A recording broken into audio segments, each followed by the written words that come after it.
Hey, Yanir, welcome. Hi. Hi.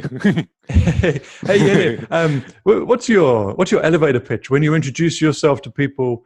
What do you do? What do you do at Automattic? So I'm a data scientist at Automattic, and right now I'm working on a experimentation platform, A/B testing, this sort of stuff. Been with Automattic for 3.5 years. Um, yeah, and relevant to our area here, I've been working on my sort of a side project around helping drive Automattic in a more sustainable direction, like more awareness of climate change and this sort of stuff. Awesome. I know a lot of people watching this are probably new to this topic when it comes to where sustainability and technology meet. If you had one recommendation for someone watching this who is new to this area, do you have a resource or a link where they might be able to learn some more?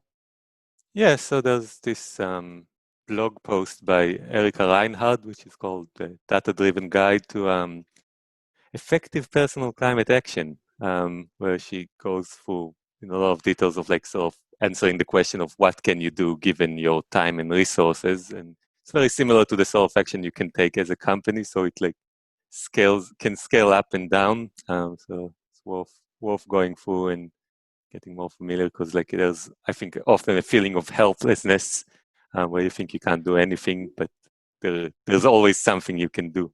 Yeah, the problem seems so big. It's a global problem, a global issue, Mm, and trying to tackle it or even start to make tiny steps on a personal scale is daunting. yeah. So, Jenny, you've been trying to move Automatic, which is a pretty large company now. I mean, we're talking several hundred people, Yeah, over 1,000 now, like over a almost like thousand. Okay, into yeah, four figures. Um, yeah. so, you've been trying to move Automatic into a sustainable direction. What inspired you to do this? Why did you, as a data scientist, start to get sustainability on your radar? So I've always been like I like the outdoors and I've always been like interested in like sustainability area and in environmental issues and I like scuba diving, so I've been like aware of like the state of the oceans. But yeah, the recent trigger has been like just I live in Australia, so like obviously last summer here, almost a year ago, like we had the big fires, and it was this feeling of like, yeah, the climate change is really affecting us much more now. So I was again like answering these questions of like what could I do, and we have like a Slack channel within Automatic, like the people set up before me of like just chat around sustainability. So, and then recently, just in the last couple of years, there's been like company support for employee resource group, which is basically like employees getting together and trying to like advocate for different different goals within Automatic that are say like around diversity and inclusion, and like the idea came up that we'd start an employee resource group around sustainability. So instead of different people like sort of complaining or like not really knowing what to do, if we come together, we have a stronger voice and we can drive more significant action. So I have a very vivid memory. I lived in Australia in Sydney, Hmm. like 2001, 2002, and I remember one day waking up in my apartment in downtown Sydney, and it smelled like I'd left the oven on, or maybe the Yeah. toaster was burning, and there was an enormous like smoke cloud that had enveloped the whole city. If I remember right, I think my car had some ash on top of it. Hmm. That it was treated, I think, back then as a bit of a one-off. It lasted maybe a week or so. We had Hmm. a few days of that smell, and then the problem went away again. I think it rained really heavily in the Blue Mountains outside Hmm. Sydney. Um, but last year's events, I guess, sort of January, February of 2019, Yeah. was 2020. on. Yeah. It's a problem that's getting worse. The Hmm. bushfires in Australia were on an epic scale compared to just lasting a week or so. Yeah. Yeah. So like it was sort of the fire, like because of the conditions that happened. Like there were like 3 years of drought and dry conditions, and then like the fires. The season started like up north in September, and then lasted like, which it often does, but it started earlier, lasted longer, and it was more intense. And it had like bigger fires. So like fires always existed, but what the scientists have been telling us for decades is that they will be like worse and worse, more frequent, longer fire seasons, and you really feel it. Like you can't escape the smoke. And I live in Brisbane, so it's like it hasn't been as bad here, but like in the beginning of the season, it was like so. October, November, I remember like coming back from a trip one night and just like driving for like 100, 200 kilometers of just like driving through smoke. And that wasn't the worst of it. So, if we can do something like to, even like lessen the effects over the long term, then I think we definitely should. A little bit like the impact we're seeing here in Florida, in the United States. We have a hurricane season that we're in at the moment. And every year we get one or two more hurricanes, and the hurricanes get stronger. I think we're still way in the middle of the hurricane season now in October, and we've already run out of names for the hurricanes. We need to start a whole new alphabet again to name the storms, and the storms are getting a little stronger, and more of them are hitting land, and each year the dial is cranked up a little further, whether it's storms in Florida or fires in Australia or impacts elsewhere. Yeah. So you had this initial sort of personal motivation to start dealing with this at work. So how does a company that is over 1,000 employees with people distributed all around the world, it's a big system, it's difficult to move things along quite often, I'm sure. How did you and your teammates start to advocate for this inside Automattic?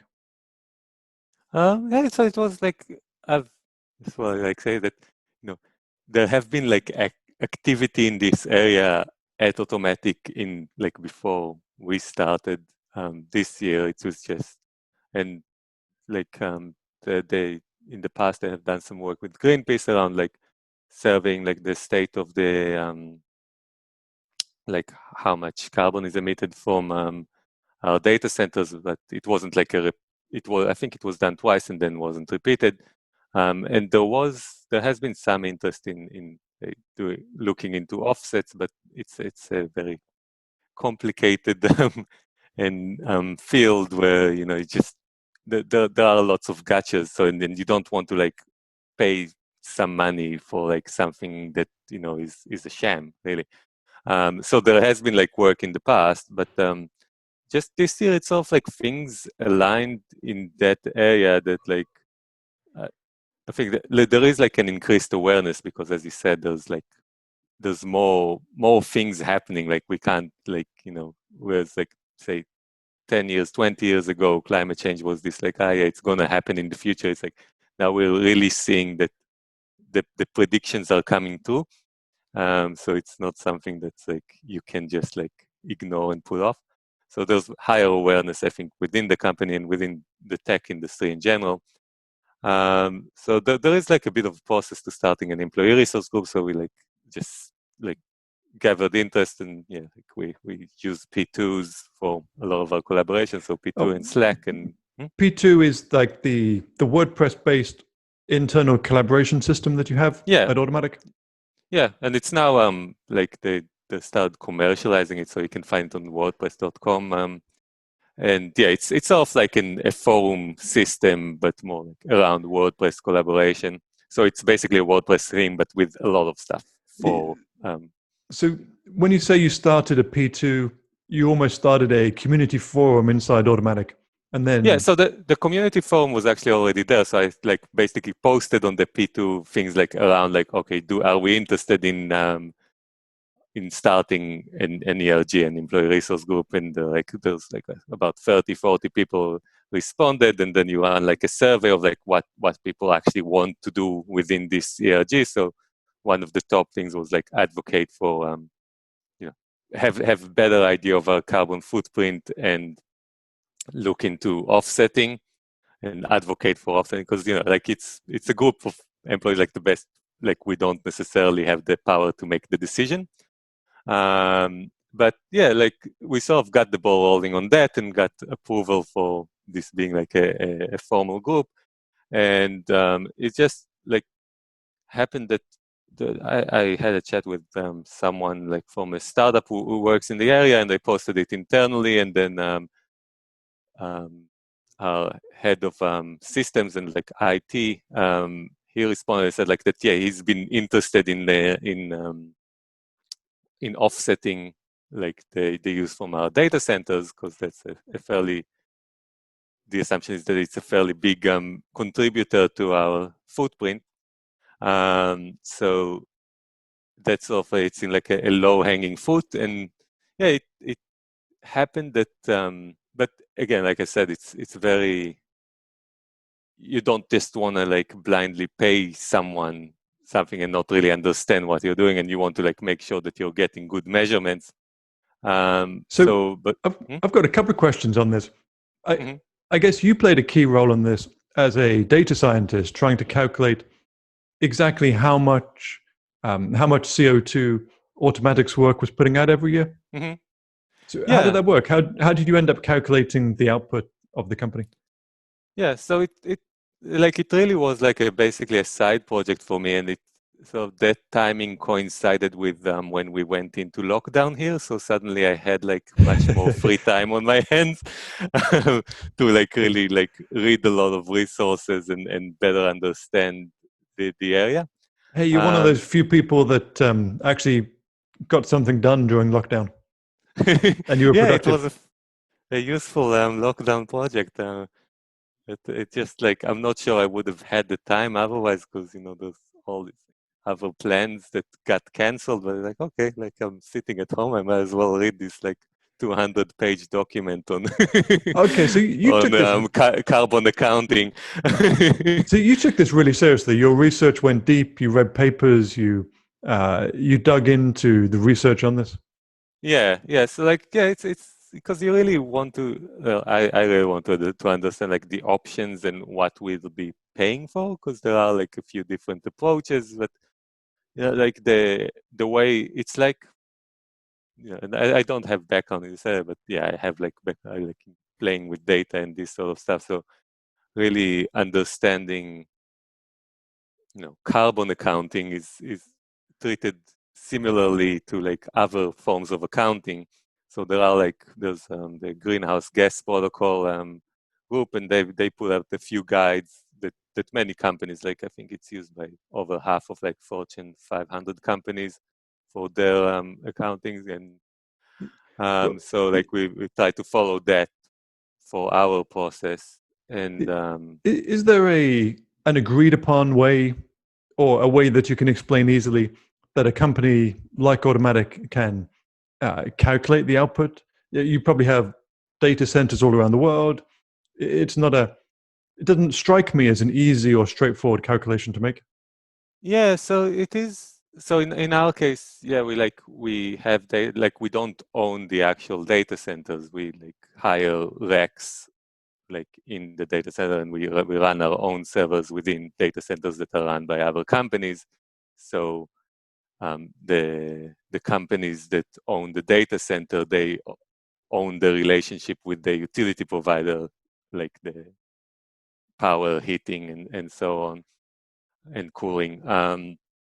So there's one key concept in these accounting decisions is deciding whether emissions fall within like scope 1, scope 2, or scope 3. And scope 1 is when you burn the fossil fuels yourself. So like if you own the car and you drive the car, then you're physically burning fuel. And scope 2 is electricity, where you pay the bills, basically. So like, if like taking the example of like your home, you pay your power bill, and that you're responsible for that utility, right? And then scope 3 is basically everything else, and that's like, you know so with scope 1 and scope 2, the idea that they have is that like if every company in the world took care of, or and every took care of their scope 1 and scope 2, like we'd get to like net zero easily. Whereas because it's sort of built to like, so there's no double counting. Whereas with scope 3, it doesn't matter. So it like, because double counting is not the end of the world. It just means that like there's more people taking responsibility for the same emission. So for instance, in scope 3, you would have like flights that we take. So we don't own the airplane, and we don't control what sort of fuel the airline puts in the airplane, but we can estimate. And like when you fly on a commercial flight, you're not taking responsibility for the entire plane. There's like your 300, 400 people on the aircraft. So like the emission, your part of the emissions from that would be like in scope 3, and you can choose to offset it. Yeah. So you calculated almost per data center how much output was the responsibility of Automattic. You basically had to talk to each data center, find out about their power usage, find out how much of it was being used by Automattic, and then add that up, and then add in sort of airline travel and other things Automattic was doing that producing emissions as well. So for now, we just focused on the data center aspect. So like, and because like our flights have been on hold this year, so we're waiting to see where this will end. So like we just focused on the data center, and yeah, we didn't even have to, like, since we are already collecting data on the power use of the servers, just for other like optimization reasons, because that's like costing us money, and like you reduce power, you see there are like other business reasons to use as little power as possible, and or like if you're underutilizing servers in one place, you'd want to like move loads and so on. So we had these like figures coming in from the servers themselves, and then of how much like the servers are, how much power the servers are using, and then could just like we'll multiply it by 1.5, because there's like this concept of power usage effectiveness to like, so how much of the power use of a data center is going towards actually powering the servers versus like cooling and everything around it, because of lighting, and yeah, so you'd want to have like a very low factor is very good, because you're just running the cells, but in reality, like every power cell, like it generates a lot of heat, so you need like it's good not cooling perfectly system. efficient. Yeah, but we took like a very like sort of conservative estimate, so like we multiplied it by 1.5, and like the figures we were getting, and we were like, okay, this is like how much power we're consuming. And then like, yeah, because we have servers around the world, and it's a few different providers, then went through and looked at what like the location of each of these data centers, and what like just the publicly available information of what these companies are doing in terms of like paying for renewables or not. So we found that about half of our energy use is in data centers that where the provider is already paying for renewable energy. So, and that's something that you can also do as an individual. There's the whole concept of renewable energy certificates, where you basically pay your utility provider to like make sure that since you, when you draw energy from the grid, you don't know where it came from. And like if you have like a windmill running, a wind generator running, then you don't, like, once it puts the electrons in the grid, they mix up with everything else. But you can, the concept of renewable energy certificates is where you pay to say, I actually own I pay for like green energy. It's like in the US, it's called green power. So we looked into which providers do that, and about 50% of our power use is covered by that, by like coming from renewables from our providers. And then so we decided to look into like the other 50%, seeing, so like let's say there's a data center based in Florida. Don't think we have one in Florida, but for the sake of an example, then the EPA, the US EPA publishes like the grid emission factors for Florida, that basically say like, you know, how much of the, like what's the average emissions per megawatt hour that's being generated. So we looked at all these, like didn't do it manually. We have like a script that pulls the data and so basically gets the power estimate and multiplies it, but like by how much the grid, like the carbon intensity of the grid. And there is actually like a nice visualization of that. Have you heard of electricity map? No, I haven't, but Yeah, I'll I'll make sure it send you the pops up on link. the screen so the viewers can see it. Yeah, because that's a really nice visualization. It's like it's an open source project as well that people like they're putting together of like trying to get like real time emissions from around the world. Shows you like what emissions are emitted like right now. So like it's the same concept, but we use like long term averages for our calculations. So you went through the process, often during all these hours of lockdown, of researching and trying to come up with a number to evaluate the emissions that Automattic is putting out. Mhm. What was the next step? So once you decide, okay, we're putting out X number of emissions every year, how Yeah. did you take things forward inside Automattic and say, I think we should have a budget line for this. I think this Mhm. is something worth spending money on. Yeah, so it was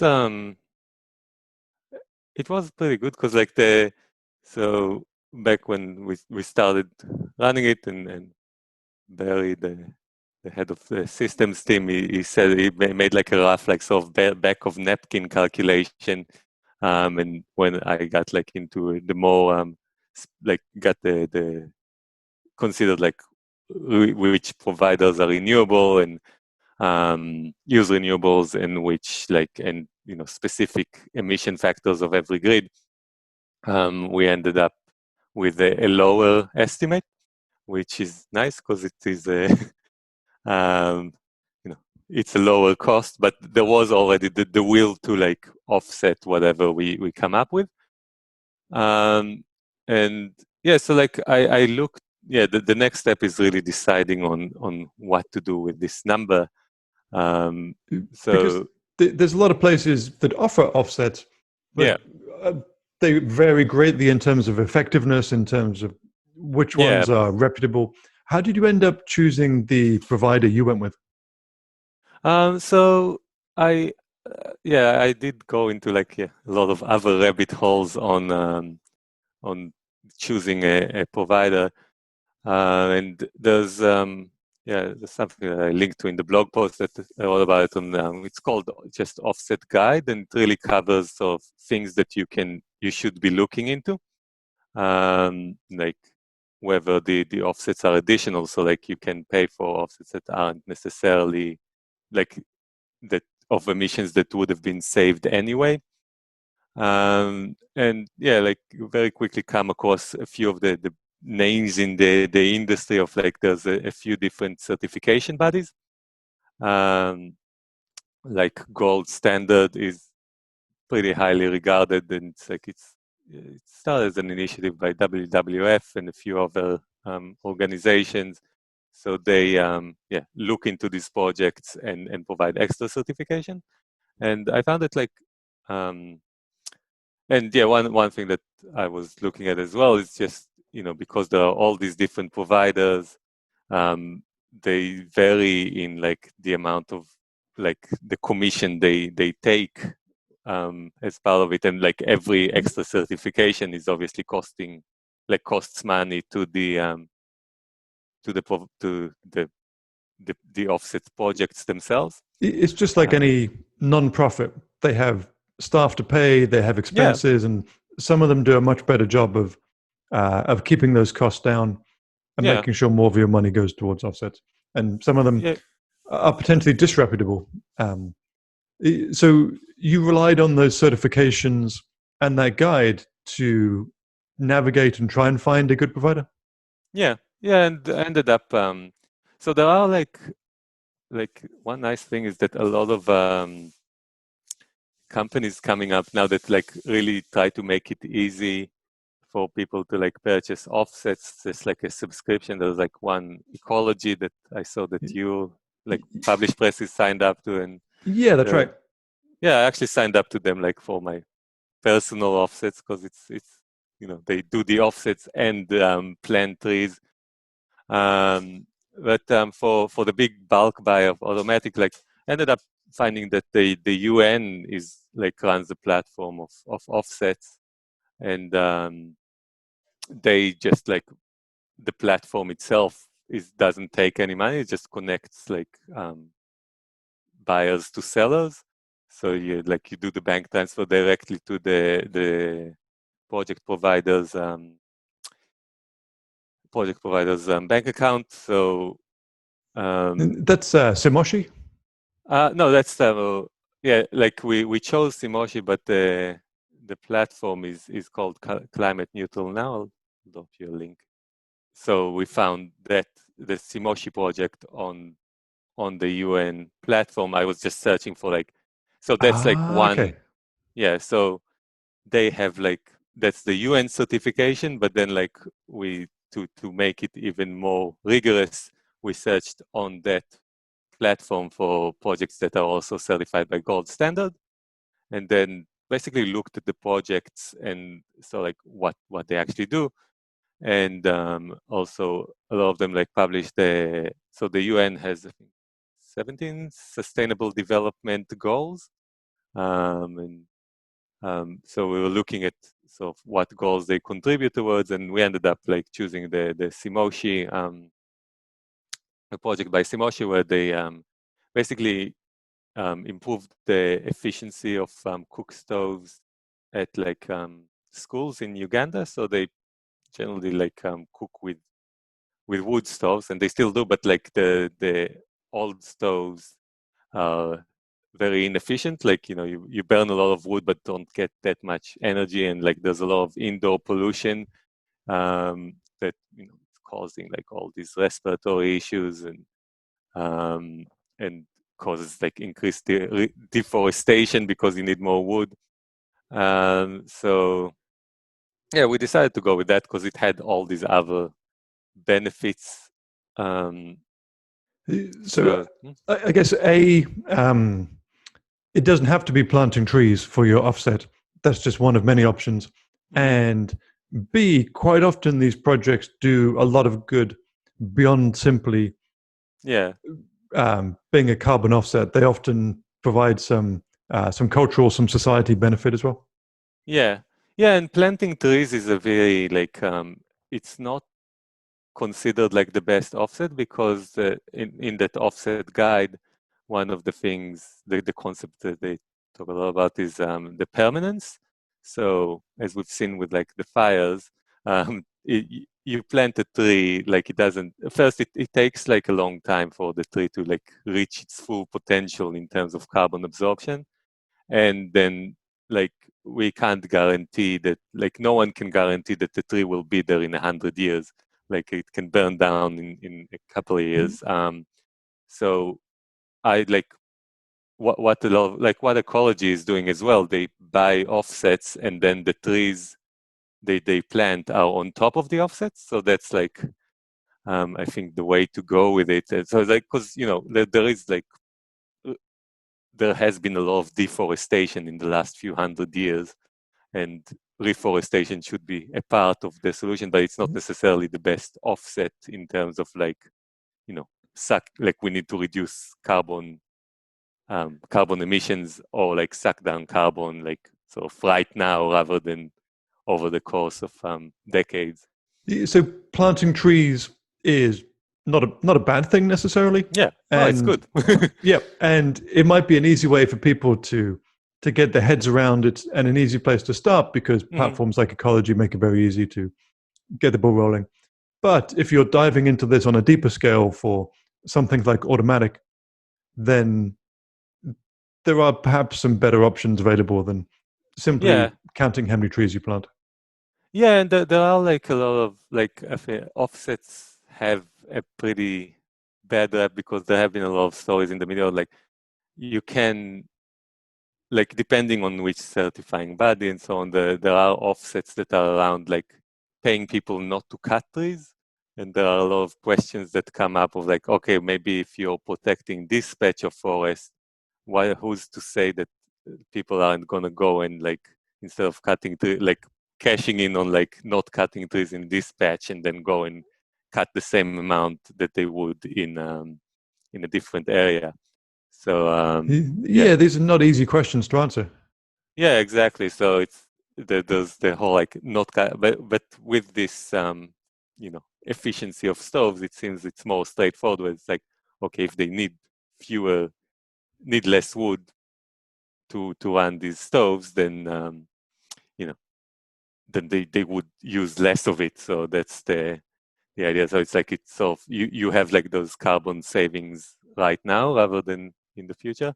But yeah, I think like it is there's always sort of more you can do. And one of the things that's nice about ecology, from a personal level, is that they make it so easy and they because they pay for the offsets on your behalf and for planting trees, then you get all of these benefits. So you're as they call it, you're more climate positive. Like you go beyond just offsetting and also into like sort of drawing down beyond what you're personally responsible for. So yeah, it's pretty good and like there's a lot if you like look in the community and there's a lot of talk of like yeah like you shouldn't do this but you should do this and like but it's often like yeah you can do this and like you can pay for offsets and also plant trees. You don't have to like often choose and like in both cases it can be surprisingly cheap, like say compared to the cost, like in Automattic's case, compared to the cost of actually running all these data centers, it's not a huge cost to offset. So I think like once you have a better understanding of what you're actually paying for, there's more willingness to do it. So, what comes next for Automattic? You've made this initial step, I think about a month or so ago now, of of paying for these offsets. Is Automattic working on any other changes? Are there any goals that you have for the company's sustainability in the future? Yeah, so we will like I think my sense is that given that Automatic doesn't have physical offices and we don't have all the issues around that, like and you know we save a lot of carbon, a lot of emissions in there by not commuting, not requiring people to commute to any office. But like before the pandemic, we did used to like fly quite a bit to like different meetups. So like every team has like a meets up like once a year, and then there's like division level meetups. And we were actually supposed to be in Florida, not so like last month, because that was the location of our grand meetup where everyone came together. So yeah, it's Oh, really unclear. you didn't miss anything. It was like 120 degrees Fahrenheit, like I Oh don't know, wow. 40 degrees Celsius here. It was very miserable. Um, Yeah. yeah, you can thank climate change for that. Um, So yeah, like I think looking into what we can do in that area and it's really yeah, I think no one knows at this point what international travel is going to look like in the future. But also as the company grows, there's questions around like whether there's actually a benefit to everyone meeting, like having this one big conference. Because say like for me coming from Australia to flying to Orlando, it's like a 30-hour trip. It's not. It's like I love like meeting my colleagues and stuff, but I it, don't like these long trips, and I don't enjoy the jet lag. it's at least four planes, probably. Maybe Orlando to Los Angeles to Japan to Yeah, Singapore to there's a few Brisbane. different It's paths. There's yeah. yeah, it's So yeah, it mm. I guess the key to you solving this problem for Automattic was to identify the two big pain points that you have as a company when it comes to emissions. One is the data centers and figuring out how they worked and where the offsets were coming from and how big they were, and then also um, the international travel as well. Yeah, I think like in that area, that's like I think my say there are like things like company purchases, and so that's like a lot of this stuff falls in scope free. Like say when you buy laptops, looking into that, and or like buying the actual server. So there's a lot of stuff to look into, but I think it's sort of like diminishing returns in like terms of like it becomes more complicated and not necessarily like not a significant amount that contributes, but like we're also like just in general looking at sustainability. So like there's sort of increased awareness just in the WordPress community of looking at the efficiency of delivering content, and just like how much power it consumes on your devices, and like that's like as in many other areas. I think like that in action in this area, there's a lot of these core benefits. So like you want your websites to be faster, and often like faster and less power intensive. They all like they work hand in hand, and that's You like get economic costs less benefits. money, better for the environment. Yeah. So yeah, it's Okay, so it sounds as if by the time you came to sell this internally to Automattic, it was a win-win-win that you get to do some good, you get to move the company in a sustainable direction, you get to save money because you might be able to reduce the power usage, um, and you may get to, well, save money in other areas as well, perhaps by trying to optimize or decrease the number of flights that the company is making. That yeah. overall, as a whole, this was a very good step for Yeah, Automattic. yeah, and there is a lot of. I think that's the sort of how we trying to like position it as well. As it's like it doesn't. I think in many cases you can see it as like, oh, don't do this, don't do that. Whereas we can sort of like look at alternatives that aren't necessarily you know that don't have any drawbacks as far as the company is concerned. So yeah, we'll see what happens with the flights in the future. But like one thing that like one of my colleagues made a proposal that's sort of like now on hold because we're not actively planning flights, but the whole meetup planning process, parts of it are manual and in spreadsheets and stuff. So he was talking about like improving that system, and also while we're at it, like having like surfacing like the amount of number of overall air miles traveled and the emissions that come from that, so that can play a factor in like deciding